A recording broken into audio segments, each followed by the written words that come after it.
Aside from apparently being royalty in the drug world, Josephine Sangha, the alleged Ketamine Queen arrested as part of an investigation into Matthew Perry's death, also had an obsession with the Mafia. Sangha is believed to have dealt Perry the illegal substance that killed him in October 2023 and simultaneously had an entire website dedicated to her love for the life of organized crime. The Ketamine Queen explained via the webpage how her extreme interest in the Mafia started after she watched films like Scarface and The Godfather at a young age.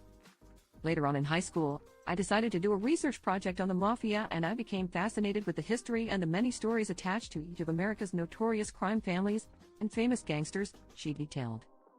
Sangha has now made a name of her own in the world of crime, as she was charged with conspiracy to distribute ketamine alongside Dr. Salvador Plasencia after allegedly dealing the drug to Perry ahead of his death in October 2023.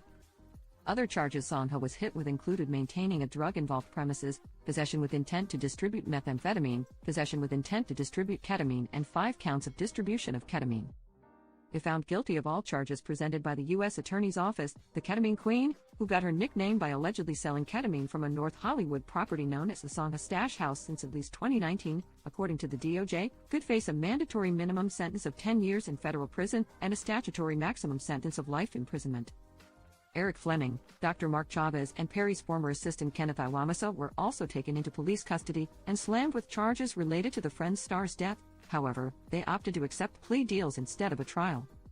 All 5 people arrested as a result of the multi-agency investigation allegedly falsely prescribed, sold, or injected the ketamine that caused Matthew Perry's tragic death, per Newsweek.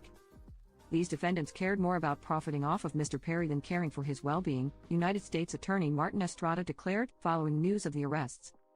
Drug dealers selling dangerous substances are gambling with other people's lives over greed. This case, along with our many other prosecutions of drug dealers who cause death, send a clear message that we will hold drug dealers accountable for the deaths they cause. Estrada additionally described Sangha Stash House as a drug-selling emporium. The Los Angeles Police Department discovered 79 vials of ketamine, an estimated 1.4 kilograms of pills containing methamphetamine, cocaine, and prescription drugs that were believed to be fraudulently obtained while searching Sangha's property.